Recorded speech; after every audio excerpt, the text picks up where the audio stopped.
This podcast is sponsored by nobody. Hey dudes, welcome to Splat from the Past, the only 80s themed horror and sci-fi show where things can get totally radical. Now today, I will be welcoming Josh Mills. He is the only son of Edie Adams, the gorgeous, talented, hilarious singer, actress, comedian who was married to Ernie Kovacs and performed with him on his show back in the 50s. And I'm going to have him on today. We're going to pay tribute to his mother and talk about her amazing career. Man, she won a Tony for doing Lil Abner on the Broadway stage in 1956. She played the fairy godmother in the 1957 TV adaptation of Cinderella with Julie Andrews. She was in one of my favorite comedies of all time, Stanley Kramer's It's a Mad, Mad, Mad, Mad, Mad World. And Love with the Proper Stranger with Natalie Wood and Steve McQueen, very underrated romantic comedy. And she was in Cheech Chong's Up in Smoke and did so many great stuff, and we're going to have a great conversation today. Josh is the host of Rarified Heir, this great podcast where he talks to the offspring or just regular family members of living and dead icons in show business. It is such a great podcast. I recommend it. Go listen to it. It's going to be a great conversation today. This is the last show before Thanksgiving tomorrow. A great way to go out with a bang before Turkey Day. And sadly, rest in peace, Deborah Reed, the gorgeous, sweet lady from Troll 2. I had her on here back in 2020. Go listen to it. It was episode 897. We had some laughs in that. You know, she told me in DM a day or so before that this was most likely going to be her last podcast interview. And it was. I take it. My heart goes out to her family on Thanksgiving Eve. You're in my prayers. So yeah, here is my interview with Josh Mills. Thanks for taking the time today. Oh, you're more than welcome. The honor's all mine. Absolutely. So, as people may or may not know out there, you are the son of Edie Adams. You were born way after Ernie Kovacs had passed. Your father was Martin Mills. Growing up, I'm pretty sure you were aware that your mom was a beloved entertainer. Yeah, I mean, I got to see a lot of her Vegas shows that she was doing and a lot of her stage acts. So I was with her a lot when, the early years in the 70s, and I got to go on the road, so I definitely saw that. It was pretty cool. Yeah, did she have a lot of show business friends who came to the house for dinner parties and all of that? It's funny, my mom was not that kind of person, although her thing was that she loved comedians and musicians. She didn't love actors. But she was really good friends with, and so was Ernie, Jack Lemmon, and his wife Alicia Farr, who was an actress. So every Christmas, we were at the Lemons' house for Christmas. Oh, yeah, I listened to that episode of your podcast with Chris Lemon, and I heard a lot about that. Yeah, that is so fantastic. Yeah. When your mom was interviewed for the Archive of American Television, she said that you began writing comedy at the age of 12 because you loved Richard Pryor, and that your humor was very bathroom humor-like. Yes. Yeah, so you started writing comedy that young, huh? At 12. Well, I was always a comedy nerd. I did great research, by the way. Thank you. But yeah, I had a really good friend. My friend I played baseball with, Terrence O'Reilly, and I think we really were into Steve Martin, and we loved Richard Pryor, and my mom was always trying to get me to listen to things like, the 2,000-Year-Old Man, which I really got into. Yeah. Yeah. But yeah, I think a lot of jokes were at a logical base, and my mom would always say, just because you swear doesn't mean it's funny. So early on, she was trying to say, like, you can swear, it's totally fine, but it better be funny. Oh yeah, I remember her saying that as well too in the interview. Yeah, I can relate. I mean, that's how stand up began for me. You know, I was always doing stand up acts and performing for my family after dinner and everything. You know, except my parents never told me what to say or what I couldn't say. They absolutely loved what I did. Were you at the Groundlings for a while? Well, I wasn't a member of the cast, but I took classes, and Yeah. that's when I sort of realized that just because you're sort of funny around people doesn't mean you're necessarily funny on stage. And it's not that I wasn't, but my instincts weren't quite as good as I thought they should have been, and I took a few classes and really liked it, but I kind of realized quickly that being on stage maybe wasn't for me. That's when you went into PR and music and all of that. Yeah, a bit. I went to college and I thought that I wanted to. I love movies, and I thought I wanted to write movies. I thought I was going to be Screenwriter. a screenwriter. And I got out of college and I had a degree in mass communication, and I started to write a script, and I kind of realized, like, well, you're 23. How do you write for a 50-year-old woman? Or how do you write for a black man? Or how do you... And I never really considered that. I just sort of loved movies so much, I just thought, like, well, it'll just... Like comedy, it'll just sort of come to me. And it didn't. And so I had a bit of a crisis of confidence, and didn't know what I was going to do, and I thought, you know, I really like music. Maybe I can kind of figure out a way to get into the music business, and here I am, you know, whatever, 30 plus years later. Yeah, yeah, that's. I mean, a lot of people I think start out doing one thing in show business and then realize it's not for them, and then they find another avenue. I think it's only natural. Yeah. Well, I was lucky in the sense that a friend of mine, John Tessier, was working for a company called Red Wagon. And it was run by Don Steele, who I believe ran Paramount, or it was Paramount, not Columbia. Sorry, I believe it's Columbia, not Paramount, sorry. Yeah. So anyway, her and her husband, Chuck Roven, he had a business called Red Wagon, and I was temping there for a little while, and I realized very quickly when I was there that, you know, if a movie doesn't do well in the first week or two, it's completely like lost and forgotten.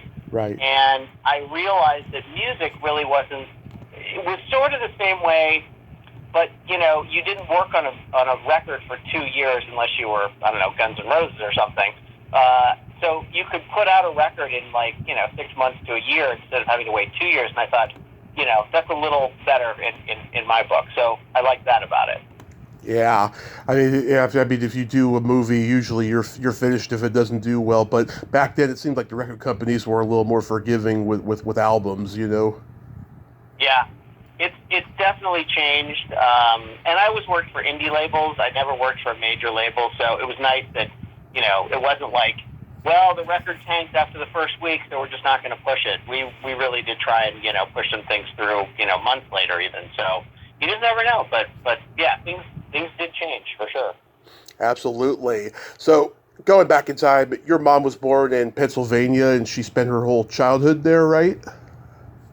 Yeah, exactly. And later in her teens, she was in New Jersey a little bit, but yeah, Pennsylvania was definitely her space.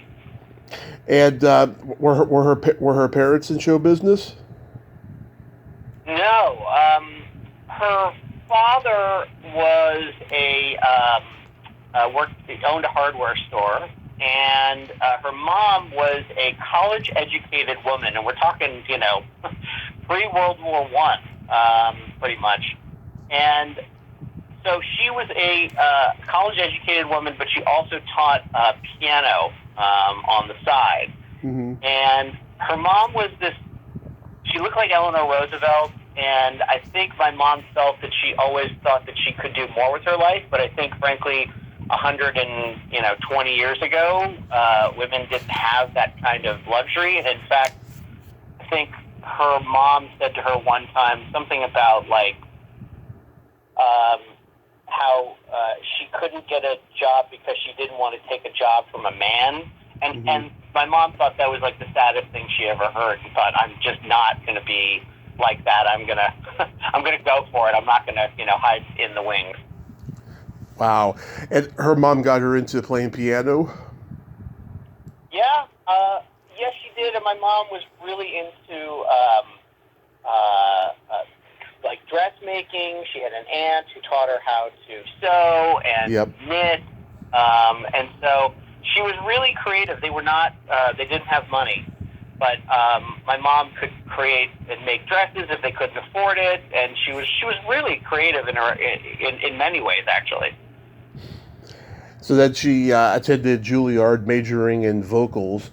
And one thing that caught my eye, while she was there, she was like one of the first women to be interviewed on the subject of female sexuality.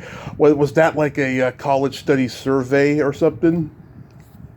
Yeah, I think it was, actually. And again, we're talking like this is maybe late 40s. Right. So it's pretty early to talk about that kind of stuff in public. Yeah. But yeah, I mean, my mom was this very good-looking woman who could actually sing, and at Juilliard at that point, you had to take things like acoustics of the theater and all these things that really did relate, but really didn't relate to what she wanted to do. But it helped her in the end because she knew how to properly use her voice and could project to the back of the room and that kind of stuff. But yeah, I think my mom was sort of up for any kind of contest, any kind of, you could win this thing and get on television or whatever. She was always up for it because she didn't, again, want to be that woman that didn't want to take a job away from a man. She really wanted to go for it. So I think so, yeah. And then she continued on to studying acting at Columbia School of Drama and then the Actors Studio. Did she ever tell you who her classmates were there? Yeah, in fact, I believe that, and my mom always said this, and I think it was a source of pride for her. She was always like, Marilyn Monroe was in my class, and we had the same everything, the same measurements, the same glove size, the same whatever, and I was like, okay, it's a little too much information for, me to take in right now, Mom, but okay, I hear you, I got you. Was she there with James Dean? No, I don't think, I never heard her mention James Dean. She would take, like Columbia, she would take classes, like I guess now you would sort of audit a class, try to get into a certain thing, but things happened for her really quickly after she left Juilliard, so I think she just started working, like, right away, pretty much. Yeah. And during one of her summers at Juilliard, she turned down a 5-year contract at MGM. Did she feel like she wasn't ready and that she needed to, continue on to her education? Well, I think it was the education, but I think that what she was concerned about was, being in a studio system where they told you what to do and what parts you were going to play and what movies you were going to be in. And I think, and it was sort of the end of that system a little bit. And I think my mom was like, no, like Broadway's where it's at. I need to kind of go do that. And she wanted to do television and theater and, so I think she just at a certain point thought, I don't need to be tied down. This is when I can be free and young. And she was very advanced for her age and in that time for sure. It sounds like she was a feminist as well. Yeah, it's funny. That's a good question because my mom didn't consider herself a feminist in the classic sense. She was not the burning bra, woman, but she was very, very, very much a person that said equal pay for equal work. She was like, I want someone to open a car door for me. I'm happy if someone holds my chair out. I don't feel like, I have to prove myself at every instance, but specifically, equal pay for equal work. And she had a magnet on her refrigerator, which I still have, that said, every mother is a working mother. She really believed that, women really got the short end of the stick when it came to the idea that they don't do anything. They just keep house. My mom was like, no, that's a job. And you may not get paid for it like, the man supposedly did in the 1950s, but you work really hard. So she was definitely a feminist, but not in a classic sense, I would say. Yeah, I love that. Yeah, you better keep that magnet and pass it on down to the next generations, you know? Yeah, yeah. She was. What was interesting was that because she was, when Ernie died in '62, she had to become head of household very, very quickly. I mean, there was a huge debt. My mom and Ernie were in debt for about $500,000 to the IRS and to ABC, who was shooting Ernie's television shows. But my mom very quickly had to become someone that was not what she was prior, which was she would always say this thing. She'd go, I have wet nails. I can't touch this thing. I just painted my nails. She had to very much buckle down, and, if she didn't, they lose the house, they break up the family, she's looked upon as a bad mom and a bad woman, so she really became a strong person after that. So that was part of the feminism, I think, as well. In 1950, she won the Miss U.S. television beauty pageant. That's where her career really takes off. And is that where she met Ernie Kovacs? Yes. In fact, you can still see on YouTube this. It's a Dumont Network show, Miss U.S. Television 1950, and it was sort of just like any of the shows of the era. It was more of like a reality type show type thing. So anyway, it's a contest, and she won that, got some attention, and she was offered a job in Montreal, which she took, and then an agent came to her and said, hey, there's this guy in Philadelphia, his name is Ernie Kovacs, they are looking for a girl singer, why don't you go down and do that? And she said, all right. She'd never heard of Ernie. Philadelphia was fairly close to home, so she was happy about that. And in the end, she ended up falling in love with him. So yeah, that was it. Yeah, it was love at first sight. They had this instant bond, instant chemistry, and she was off to the races then. Yes. I will note, just to keep my mom's name in there, that Ernie was married at the time, and he did have 2 kids in a prior marriage, but they very much waited until that was over, and then they got married. So, but they quickly fell in love. Yeah.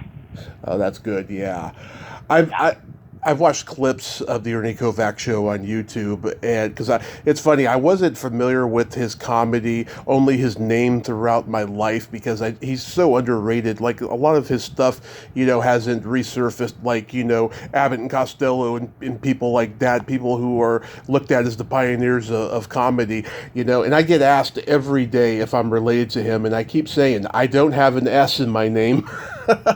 Yeah. It's Kovac, not Kovacs. Yes, and I'm Croatian too. Yeah. So, did their working relationship ever have a strain on their marriage, or were they able to maintain it? Well, I think initially, there was a point in about 1956, 57, where they're both at like the very top of their game. Ernie and my mom in the same year were nominated for Emmys. My mom won a Tony that year. Ernie did his Eugene show, which was catapulted him to the cover of Life magazine, which got him to Hollywood, and where he started to make movies. So there were things like they weren't ever competing in any way, and literally they had just different hours. Like Ernie sometimes had to work in the morning for a radio show, and then had like a television show later. But my mom had theater every night, so she was at the theater at 4, and like the show started at 7. She's done by 10. She's going out to dinner, so they weren't on the same schedule. But I think later when they moved to Los Angeles, my mom sort of said like you could see that there were things that were changing a bit, but she didn't really know what it was, and it was really that the IRS had put them into a really intense tax bracket. They were in a 91% tax bracket. So every $100 that they earned, they got to keep 9, and the government got to keep 91. So I think Ernie's response to that was just, fuck it, I'm gonna spend. And and he did. And he was a gambler. So I think a lot of things started to pile up towards the end, right before he died, and I think things got strained then. But prior to that, I think it was, literally just, caviar and roses pretty much. Yeah, it's funny. He had that really like debonair look to him. He had that mustache that was very reminiscent of like the swashbucklers like Errol Flynn and Douglas Fairbanks Jr. And I mean maybe that's one of the reasons why he's been so underrated. Because he stood out that way. And there was no one else like him. Yeah, I mean, Gomez Adams, maybe, from the Adams family.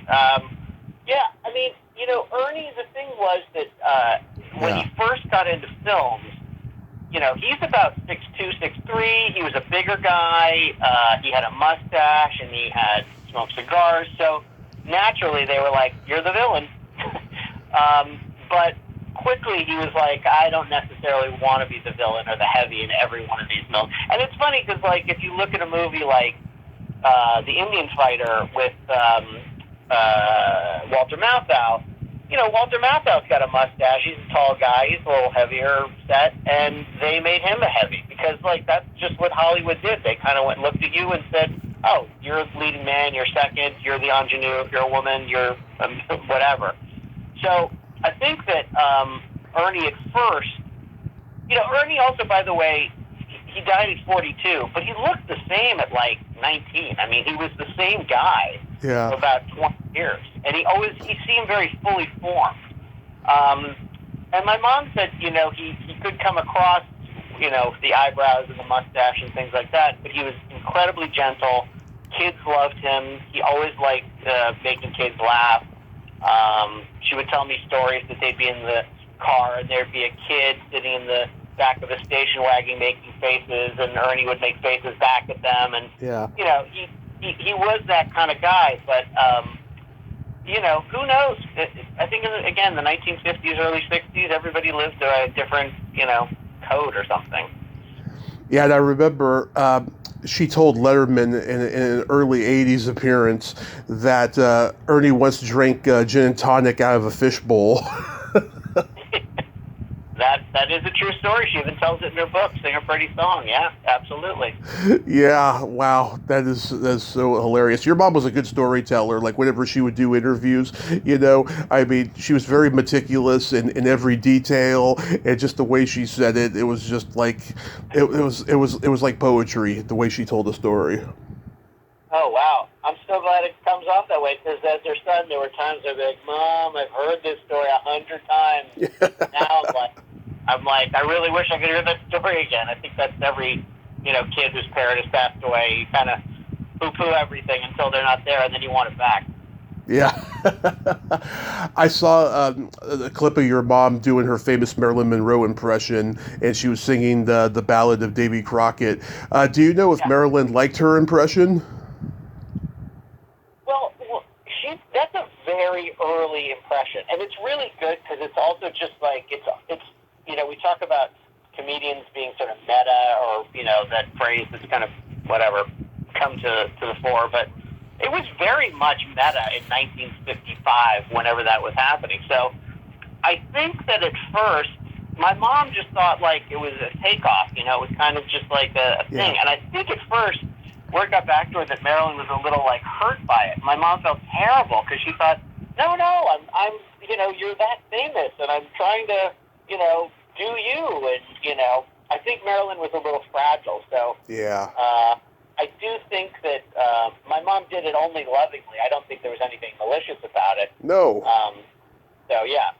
But Marilyn was, I guess, kind of fragile, like I said, yeah. Yeah, I mean, she could do her facial expressions and foibles to a T. I mean, it's just like eerily like dead on, And plus, she probably had some good makeup artists backstage too, with the eyelashes and everything. Yeah, I remember. Yeah. I remember her and Ernie were both on the last episode of the Lucy Desi Comedy Hour. Were they close friends with Lucy and Desi? Well, not necessarily close friends, but Desi was Cuban and liked to smoke cigar, and Ernie loved cigars. So when they got on the set, like, Ernie and Desi were, fast friends. I mean, they were, like, ready to hang out. Lucy was not as easy to deal with, according to my mom. Yeah.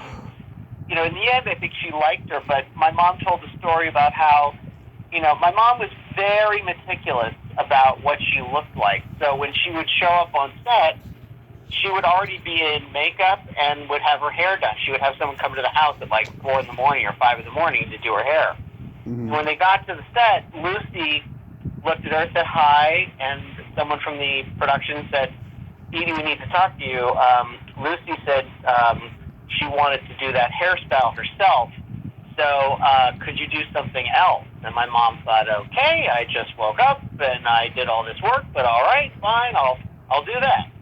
And so she comes out after changing her hairstyle, and then they come back to her and say, oh no, Lucy's not fond of this one either. Can you change it again? And my mom thought, okay, I've got to now go for the third look. So Lucy was a little tough to deal with. Yeah. But it was her show, and I mean, maybe people are like that when it's your name, above the headline or the title, then maybe you're like that. So my mom just said it was a lot of work. Yeah, when she ends the show by singing "That's All," it still holds up. It's magical. Yeah. Well, the story behind that is that they asked my mom to come and sing a song, so she came with this song, and she and Ernie did not know that Lucy and Desi were getting divorced, and this was the last show. It wasn't like, okay, you booked the last ever Lucy show, because it was called the Lucy and Desi Comedy Hour. It wasn't actually called I Love Lucy, but it was the last show they ever did together.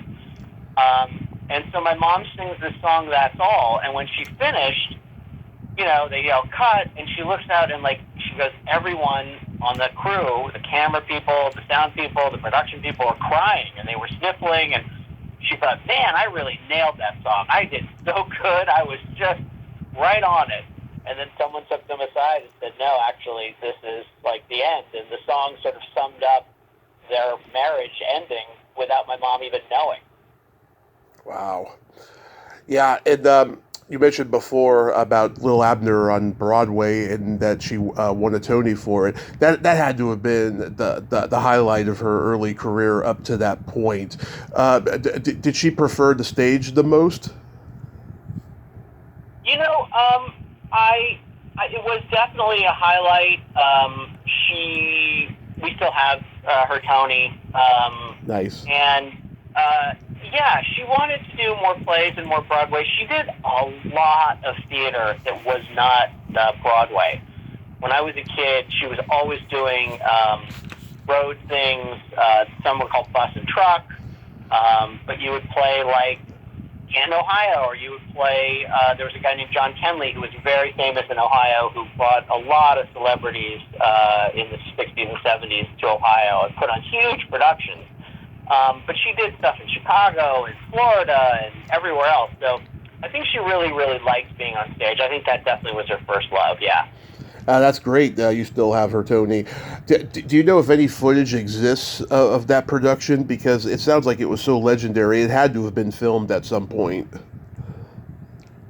There are home movies that you can see on YouTube, and they're actually, some of them are in color, and they're under 10 minutes or maybe 15 at the most. But it's just sort of no sound. But there's a few things that survive, but that's the crazy thing about Broadway, is that once the show's over, and it's not like it's being recorded. So, and my mom did that show for over a year, so you're talking I think she did 500 performances of that show. So it's a lot of work. She said she was in the best shape of her life. She could, eat anything she wanted, and she could go out late and, eat a lot of protein and be very happy. But I don't know if there's a ton of footage that exists, because in the 1950s, no one really, outside of a Super 8 camera, that was really all there was. In 1957, she did that TV performance of Cinderella, which I love, with Julie Andrews. Did she enjoy working with her?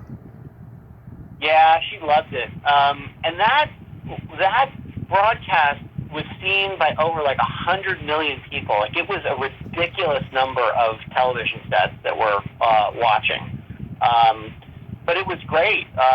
And there is because they shot it in an actual theater.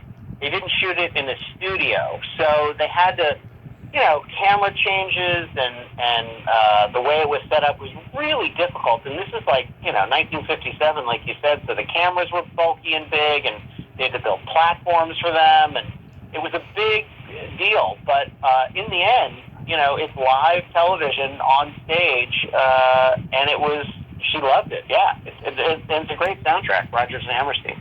Oh yeah, it holds up all these years later. 1957 was the year that my dad was born, which is pretty scary to think about. Wow. Yeah.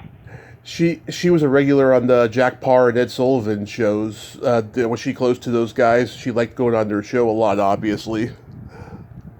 Yeah. Man, you do your research. She loved Jack Parr. She knew he was quirky. She knew he was weird.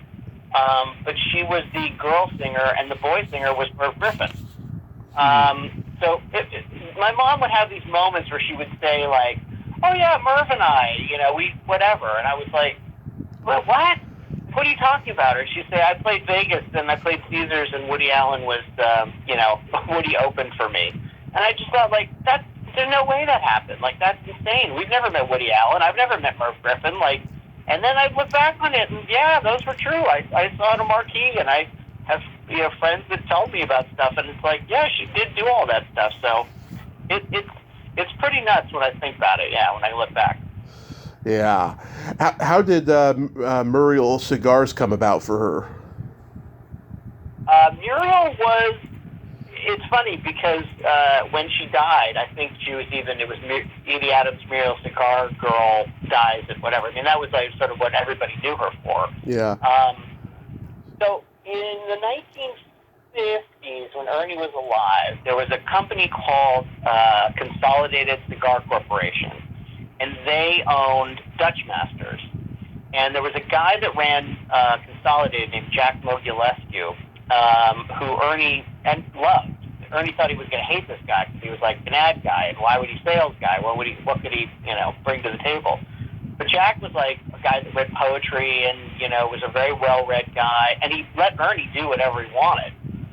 So when Ernie passed away, and my mom was very apparent that she was in financial straits, Jack came to my mom and said, we have this other brand called Muriel that it's not doing well, and we really want to bring it back.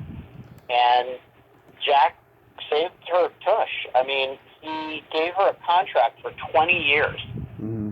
And I remember the year my mom goes, "Oh, crap, we're not, like, oh, this is the year." And I was like, "What are you talking about?" She's like, "Oh, this is the year I don't get paid by Muriel."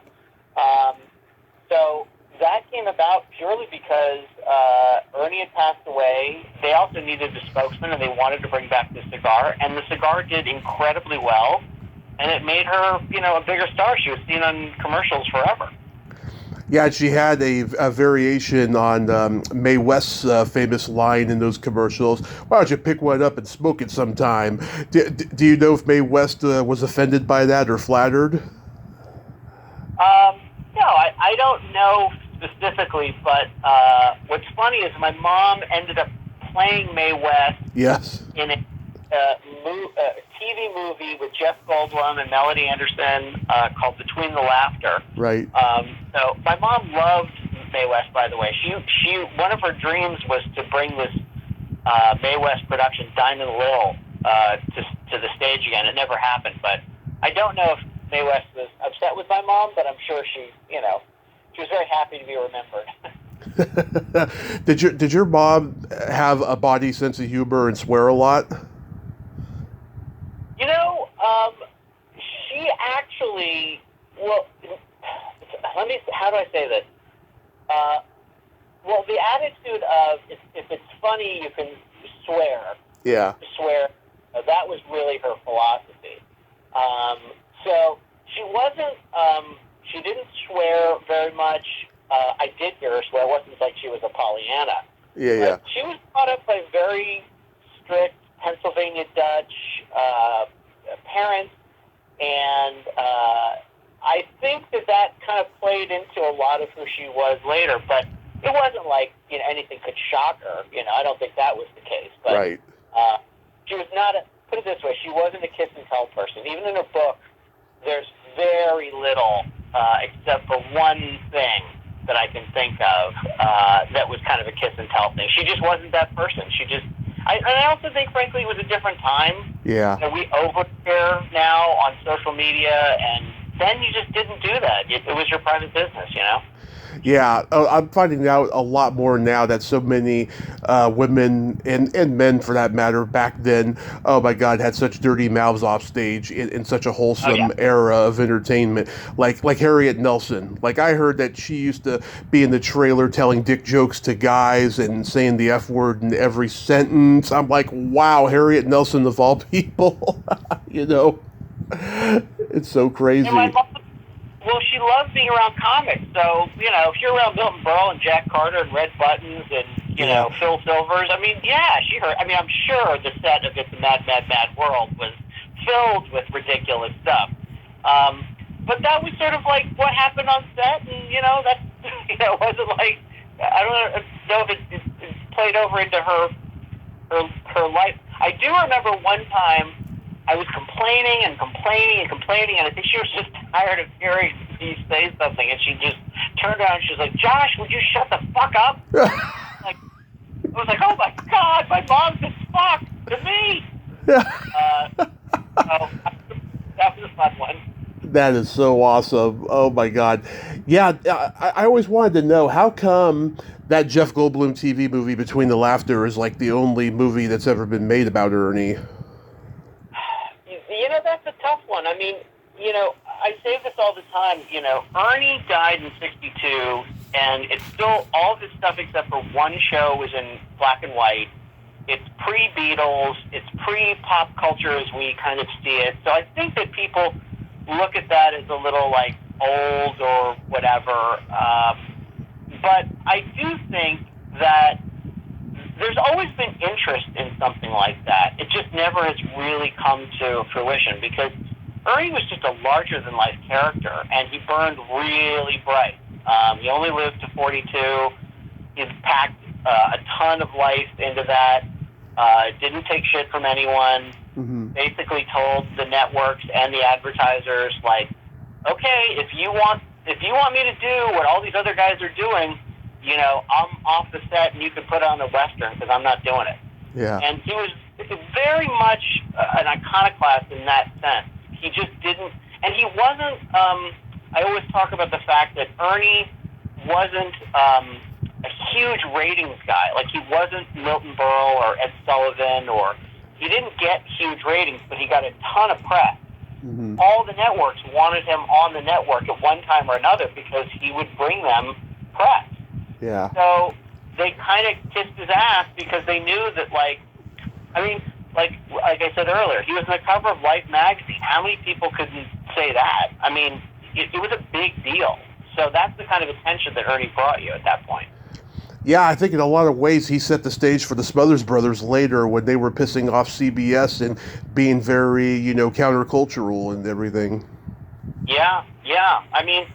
And it's funny, I read a quote by Joni Mitchell, and she said something about how labels are looking for artists that are, not difficult and are very sort of easy to work with. And she said, I thought that the whole point of being an artist was that you don't compromise and that you have a point of view and that you are difficult because that's your view. Kind of like I was saying with Lucy about being above the title. And I just don't think that really exists. People are so psyched to have any shred of fame or any kind of, glory that I think they'll give up their right foot if it brings them that. So Ernie was iconoclastic. Absolutely. Now, yeah, I mean, your mom did so many great movies. I mean, I first became aware of her when I was 9, and I first saw It's a Mad, Mad, Mad, Mad, Mad World. And I talked to Kat Kramer earlier this year about that movie. I just love it. I think it still holds up. And when she made this movie, this was like right after she lost Ernie, right? This is when, she was trying to get out of the financial hole you mentioned before. Yeah. And, it was probably about a year after he died when they started shooting. And she said that it was the first time she laughed since Ernie died. She basically was in a pretty deep, dark place. Financially, she was in trouble. She just obviously lost her husband. Now she's head of household. She's got a young daughter. She's got 2 of Ernie's kids. She's got 2 grandmothers to deal with, Ernie's and her own. But that movie really turned everything around for her, and I think she finally kind of let out, exhaled a bit and was able to have fun. And she said, what could be better? I love comedians. I'm around every comedian that's sort of at the top of their game at that point, and it was just the best time she ever had. So I think that was exactly what she needed at the exact right time. Yeah, I mean, her chemistry with Sid Caesar is so damn good, and the way she screams every time he gets hurt in the hardware store is just so hilarious. And there was a story in the 1991 documentary on the MGM reissue where Milton Berle said that there was a day where Kramer was filming a close-up of your mom, and she had one blue eye and one green eye. One of her contact lenses, I guess, had fallen out or something, and so she had to choose one or the other. Well, you've picked a really interesting, psychology of my mom. So, she, even when, up till the very end, she would frequently wear one contact lens and not 2. And she would say I couldn't really, her vision was so that she wanted to be able to see out of one eye at a distance and the other eye up close. And it didn't always work very well. But yeah, she was weird like that. She had certain ways that she liked to work and liked to be, but that was one of them. Her contacts were, and I think contacts in the 1960s were very different. They were very hard, and they were brand new, and they weren't like they are now. But yeah, she would frequently have one in and one out, yeah. Yeah, that story has been in my brain for 30 years now. I quote it to comedy nerds all the time whenever the movie is brought up. That's like one of my favorite anecdotes from the movie. And yeah, I mean, I also remember your mom told a story on that documentary about how Buddy Hackett would say, at my hotel room, I'm having, a beer and shrimp cocktail and all these things, and he was lying. But then as soon as they got there, the PR people would be bringing all those things in so he could live up to his lie. Yeah. Yeah. Well, she told me great stories. I mean, one of them that she told me was that, first of all, the thing about Milton Berle was that, there's scenes where they're all in cabs and they're, trying to get out of the cab. And she was like, Milton, I don't know how he did it, but every single time he's the last person to get out of the cab. He always made sure that he got the longest time on screen. That was a genius of Milton Berle. Oh yeah, the way he's ad-libbing, you get out of this cab, you get out of that cab, you go this way, that way. Yeah, I mean, it's really, really brilliant. It works well for his character too, because his character is such a control freak in that movie. Yeah, for sure. And she told me this crazy story that essentially they're on set, they're digging under the big W, it's the scene, and someone yells cut, and it's not Stanley Kramer. And Stanley Kramer is enraged. No one yells cut on my movie. Who the fuck is yelling cut? Yeah. And it was Dick Shawn that said, I gotta talk to you. So he pulls him aside, and it's Dick Shawn and Jonathan Winters in this hole digging. Yeah. And Jonathan Winters had just gotten out of a mental institution. I mean, it's not funny now, but at the time, it had that stigma, which is partially why I think Stanley Kramer is a bit of a genius, because he figured out Jonathan Winters needs the gig. Edie Adams probably needs the gig. He really did figure out that there were people out there that, could do great work, but they just needed the chance. Right. But Dick Shawn basically said, if you think I'm getting into a pit with a guy with a pickaxe who's just gotten out of a mental institution, there's no way. I'm not doing it. And Kramer convinced him, and they finished the scene. But, those are the stories that my mom told me. Yeah, it worked out well. Don't call me baby, and then everyone's got, come on. Yeah, it's brilliant the way it's pulled off. Yeah, she was also in Billy Wilder's The Apartment. She liked working with Wilder and all of them. Yeah, and later in life, Billy Wilder, we had a beach house in Malibu, and Billy Wilder was literally our neighbor, like our next door neighbor. And Jack Lemmon was about 3 or 4 doors down, and the Mathau's are about 10 houses down. And the thing I remember about Billy Wilder was that as a kid, my mom was like, "You can't go outside till 10 in the morning because Billy complains that you guys are too loud outside in the sand." I was like, "I can't go outside till 10 in the morning? Like, this is crazy." But yeah, I mean, she loved working with Billy Wilder. I mean, it was a huge thrill for sure. Yeah, and that's probably where her friendship with Jack Lemmon began, right? Well, the friendship with Lemmon was because Jack Lemmon and Ernie were in about 4 movies. Mm-hmm. And before Walter, it was really Jack and Ernie. So they were, fast friends, best friends. Jack was over at the house. In fact, I found all these pictures where, Jack is outside by the pool with Ernie taking photos, and, they were just great buddies. But that really, it was Ernie and Jack and my mom and Felicia Farr, Jack's wife, who were very, very tight for years. Mm-hmm. I really love Love with the Proper Stranger. I think it's such an underrated romantic comedy. Did she like working with Natalie Wood and Steve McQueen? Yeah, I think she loves Steve. Again, that's like another person that Steve McQueen lived in Malibu on the beach, and I was like, well, how come we've never met him? You were in a movie with him, right? And she was like, yeah, but he's quiet. And, he's in. And I was just like, I don't get it. But all those experiences were super good for her. Even I'm trying to think of the one with Doris Day and Rock Hudson, and I can't. Was it Love Her Come Back? Yes, Love Her Come Back. That was a silly film. Thank you very much for remembering. But yeah, I think she loves Steve McQueen. She did have a lot of scenes with Natalie Wood, but there's a great photo online where Natalie Wood is in my mom's character's bedroom, and she's looking at all the pictures because my mom was a stripper. So she's looking at all the pictures on the wall. And it's a really interesting photo, having Natalie Wood kind of checking out my mom. How on earth did she get to be in Cheech Chong's Up in Smoke? Oh, God. Yeah, Mrs. Stoner, Chong's mom. She saw... My mom was such a Pollyanna. She drank, but she was not a drug person at all. Yeah.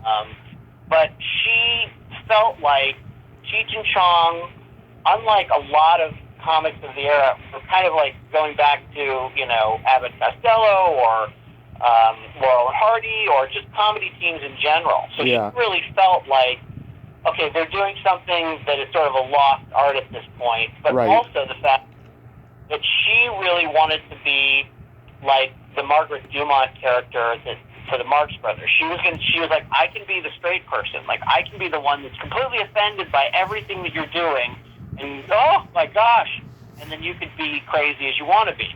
So she really thought of it in very classic terms. But it's ridiculous that my mom is in Up in Smoke and people remember it because it's so not my mom.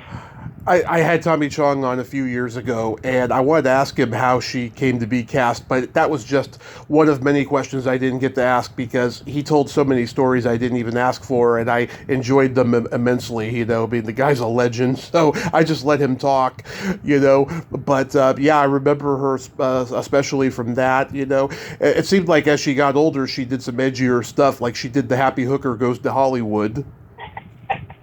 Well, yeah, absolutely. And by the way, starring Chris Lemmon, Jack Lemmon's son. Yeah. Well, there was a point in the late 70s, early 80s where, parts got to be a bit fewer. She was getting a little bit older.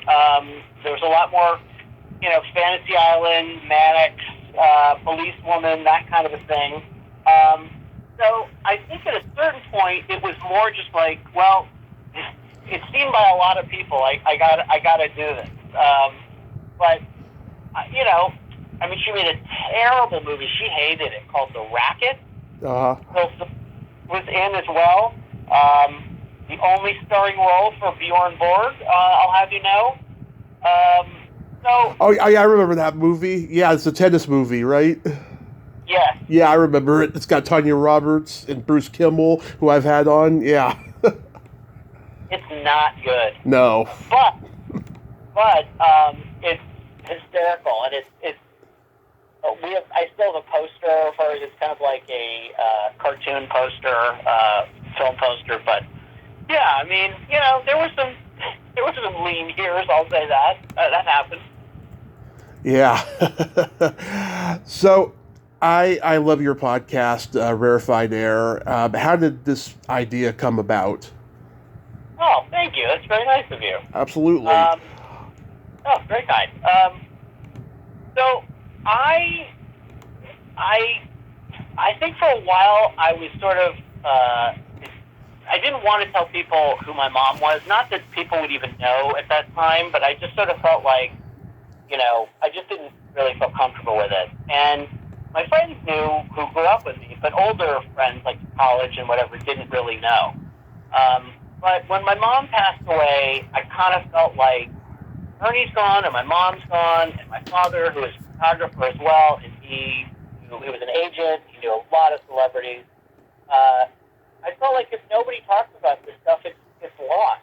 And I felt like the idea of being child of someone who was famous that everybody has a preconceived idea about, it'd be interesting to know what it was really like as a kid of that person, because who knows them more intimately than your family. Mm-hmm. So I had a conversation with Kelly Carlin, who was on my podcast. I know Kelly, yeah.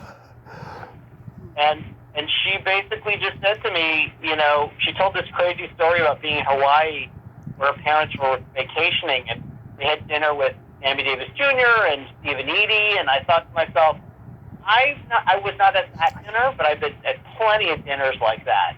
What was it like for you? And that was really the impetus of the podcast. I was like, I got to hear more of this. Yeah, I first became aware of you years ago when you were on Gilbert Gottfried's Amazing Colossal podcast. And then after I interviewed Mitzi and Charlie, I was thinking about having Jenny come on as well. And I went searching to see if she had done any podcast interviews, and yours came up, lo and behold.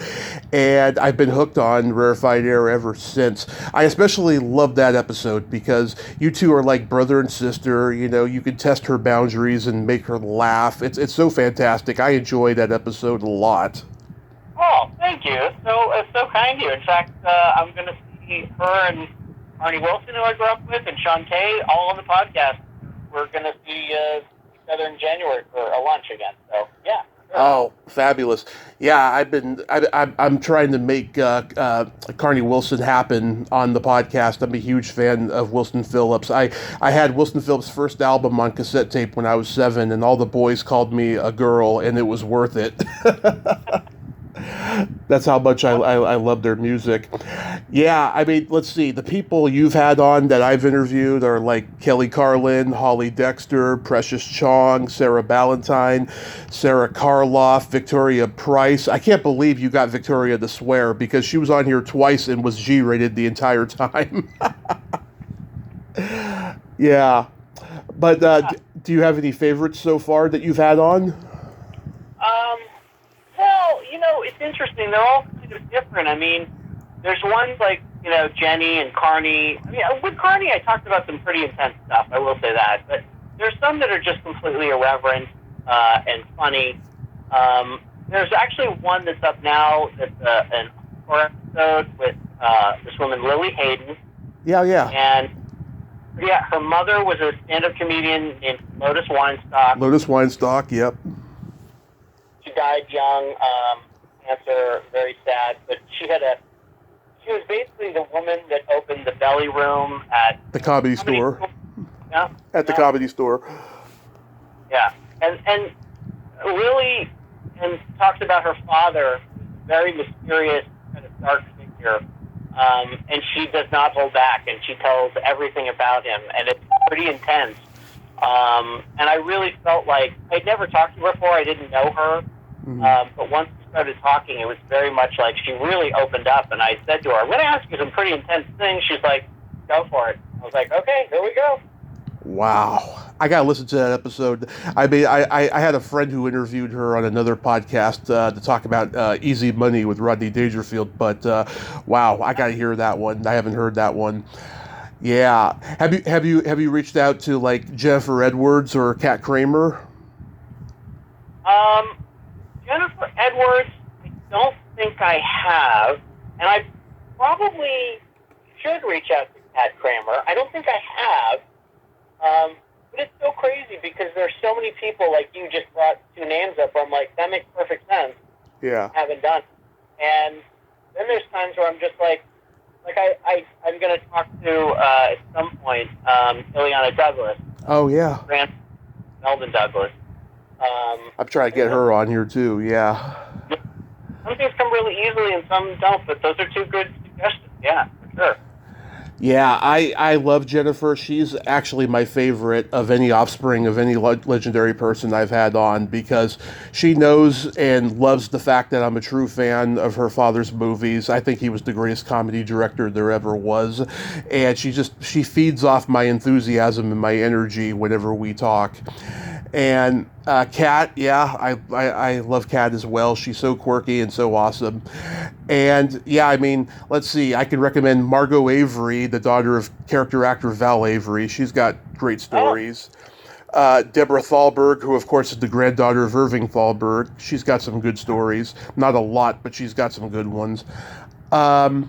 Yeah, I find it interesting whenever you have people on whose parents are still alive. Like you had Kay Callan's daughter on. I had Kay on in 2019, and during that interview, it was a loud rainstorm going on. You can hear it like in the background. Oh, really? Yeah. It's interesting because I love talking to people like, you may say Kay Callan to people and they may not know. They may say Edie Adams, frankly, to people and they may not know. Everybody would know, whatever, Blake Edwards or, George Carlin or something like that. But the stories, like I talked to this guy, Peter Knigo, and his dad was a character actor, and I loved talking to him because he had amazing stories about so many things, and I just thought, this is going to be endless. Like, you could do politicians, you could do sports figures, you could do anything. So I'd love to keep going if possible. It's a lot of fun. Yeah, you had Ed Asner's son on. I had Ed on here in 2020, and it was one of the most surreal moments of my life, I'll tell you. And he made a dirty joke at the end that just went over my head, and someone had to explain it to me later. I asked him if he had any upcoming projects, and he was like, "You don't know her." It was great. It was great. So, how often do you drop new episodes?